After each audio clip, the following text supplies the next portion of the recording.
نحمده ونستعينه ونستغفره ونعوذ بالله من شرور أنفسنا ومن سيئات أعمالنا من يهده الله فلا مضل له ومن يضلل فلا هادي له وأشهد أن لا إله إلا الله وحده لا شريك له وأشهد أن محمدا عبده ورسوله أما بعد فإن أصدق الحديث كتاب الله وخير هدي محمد صلى الله عليه وسلم وشر الأمور محدثاتها فإن كل محدثة بدعة وكل بدعة ضلالة وكل ضلالة في النار. قال الشيخ المجدد محمد بن عبد الوهاب رحمه الله تعالى: اعلم رحمك الله أنه يجب علينا تعلم 4 مسائل. الأولى العلم، وهو معرفة الله ومعرفة نبيه صلى الله عليه وسلم ومعرفة دين الإسلام بالأدلة. الثانية العمل به. الثالثة الدعوة إليه. الرابع الصبر على الأذى فيه. كجنسي afi ochiyeten wobon kanimo kajeheni malan ke yewolonem na chala keshin al-usul thalatha niji the 3 fundamentals ake nanoli nyumwa hijole ihabo ake shin ejioti yewono ake muslim se ejioti yake obaka se nibi ejeni bane ejenshine kenklen no di al-ilm no jino ni what discuss ke almost 2 weeks ne ke bashi last week ne ke kenklen no di nile tawo ne ke no ji nyomole balole ke agbene islam hu ele shine ke islam ele ne ke with proof and evidence, facts and exhibits. Mene musun se ni wa shejile mi ene honji no koni efe foolish kids in how e shiji mene ke ajo baba campus or universities alo SHS alo JHS alo primary alo kindergarten ni abagbele na ken school bia na lo ba ya gen no ba ko beni ke ayachon amejeni kasemo bena yo ya ke fees abona pio ke serious na fio ke time abona ke wo mi ni o baba no ho ni mala nchon ya bia na ke na ejo ti ye wono aka abaka se nywo abaka se gbalo abaka se islamé o ba na ke lela ke musu se ko ne ke no na ejo ti ya me no aka no boje foolish case je mo ko esande ni wallahi mene wana ni ke school na aka se ni mfe mo lip mfe mo fe ka pin po gbe se ya ba nu ka pin gbe se ya ba nu joana ke jano ko teacher si class e fe alo wo na ngono ko na no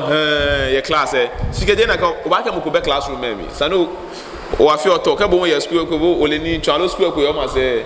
ka to ni wana ke je fe dio ba ke mo ko be school me teacher pe ni wi simuna ya ifi ona ka se islam ni ye no ko je mo ko san ni mi ni ji islam ni ka se mo ni mo gbe ni wole annabi gbe ni wole islam gbe ni wole alo je na kan fe ba wole fe mi ni don aka se islam go mi don aka se na ka jibe ni mo ko keke so le mo wo fe wole so le mo e ke imam ko ni wi eju no imam ba ko ne ke ene woni ke ne ke be wo fe wole so le mo we mala fo namba yin shi fe ka me bon ni chomo alo ame bon ni sorry ame ni ka se mo ke wojinma ame gbe na me gbo sinale lon dam buju bien ke mo fi awon le solemo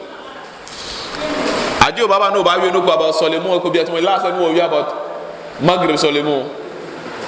no wa bi na me ke yin bon le ya fe mo solemo de no wole no san ayo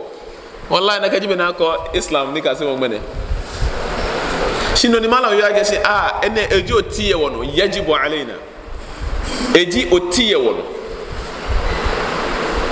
akeshin wo ba ka se ne ken nibi etene nyumole balole ke islam le noni je nyono eke ala amalu bihi ni akabatuni eshiji be amino balle noko ye nyongohi alo gbalohi alo ye islamiye doni ako kabatuni wajib ni doni ako kabatuni shike oye gbojo mo ye mi eshiji ko ya sole nu wole ji ko ya sole san odomoshi. What about kemo ni behe wale hu e ne nye domoshi ona keke islam ngele gba ke femi ni etashi simini ji oti no kenklen oti ni no kenklen ji no ne ke ba tuni ji ni le ake sana domoshi no ji oti kenklen no fiano ni mukul aliyo islamiye ale because na ke agma exams to be ni wo fen wole e no ni yoji mena me ko islamic schools ke makaranta ji na afio gbe kan biye na men kase ni because na me pass exams to be ni yo le schools abi ke men ya school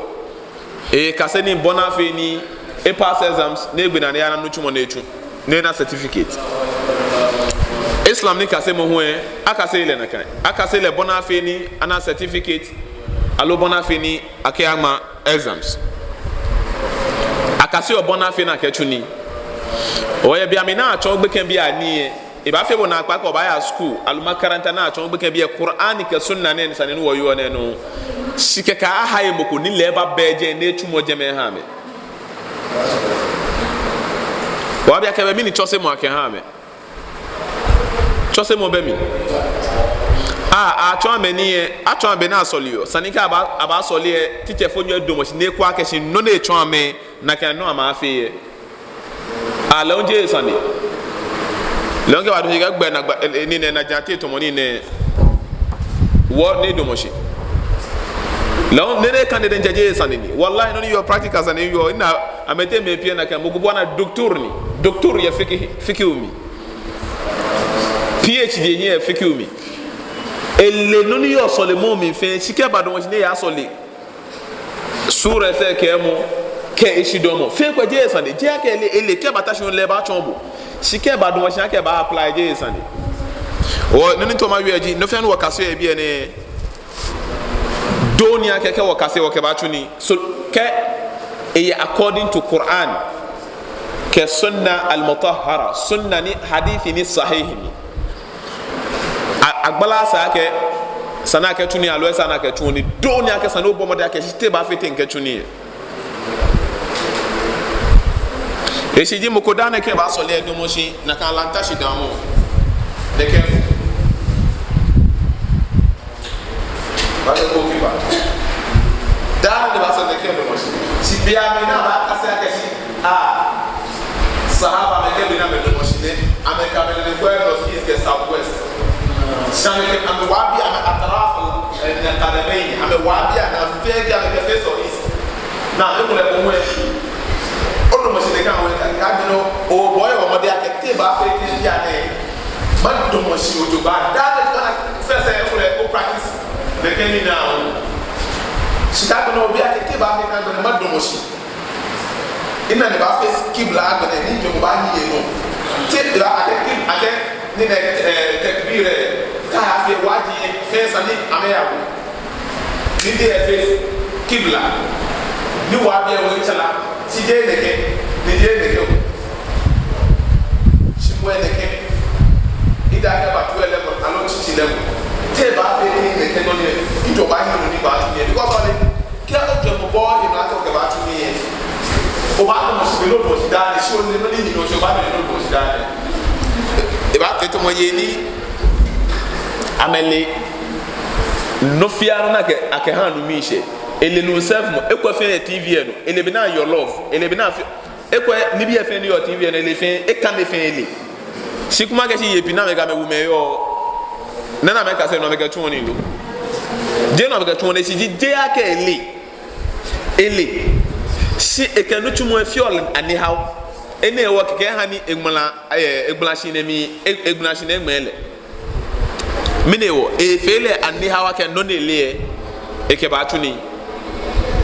moko ne ke sma ke wo trouser e ke be osu ke wo trouser e be osu gbe na ka ne halaka ne bi ke no fia no ni ho na kutu ehie ndi na ne talo ni je ankle bi na chole befo mi no fia no ba ho ye ko wo no ko ne ho ye labi bonu na ka ne ke hadith na obi bia ne ke muslim di bolele mi do wa bon jomo ntomi kena ka hadith sahih kometoni because ba hadith wala ke counterfeit ye kena ka hadith sahih kometoni bia ne te ba fe odon sumo ni ma be osu si bia na ke mi sumo ba osu bia ne iya ko block si je trouser nga ba be o bia na ke ko bia o ba mo ebi mo akeshin ake muslimi te ba fe ten wana ke boku ke le trouser fe na kan ke ken hatela na flo no ke ba wa ye ni hen anabi sallallahu alaihi wasallam ke ene ni mala nchon ke wakase ni wakase nyungbo no wakase balon wakase islamé do aka pa fe mi ni do aka ko ba fe mi ni woke ba tuni numo awa wonu wonye woke ewie mo atuni o akase wallahi no ni ko nya akase islam no afina ke ma islam se mene no ni me pi kasio no ani to be ni wie o ba na keshi eje university ba e akase efe masters efe phd efe no ne ba fe si still wana ke islam la tuni o mo ko ba bia keshi manage le ke mala ni because you know e ke tuni moko wonu no ne ke tuni eji e segbe ake mene ke yo ke ba fe na kan meni hale sadaka ba kwale hamo wene wolele no ni hinoshi ewie ne ke tuni mpo kai ono ewole amete me pia me retire me kenye no ni ya no atudi ami amete me pia me retire from research mene ba fe ona akpa keshi ko ka keshi obi malan kwa keshi miniji research scientific research methodologist no wo yo islam here wallahi kai je ni che ko me fa enye che ko me scientific research methodology no wo yo islam because me know melenji research me no ke afa research ka me ne ka afi ni eje no ko ne ka ba ke me na ka ba tuni o me no san ya gbe na ka afi research me no san ele ni natural ke research ko research e bia na technology ni ya gbe na no eto school no technology research e ga ma afi research no le je research ni search no afi je research e mo go ne ka se ni eta na gbe ne research ni gbe ne ke asoma e mo shipon ne ka ina nsho shipon ne ina di koni kana la ka keshi e imani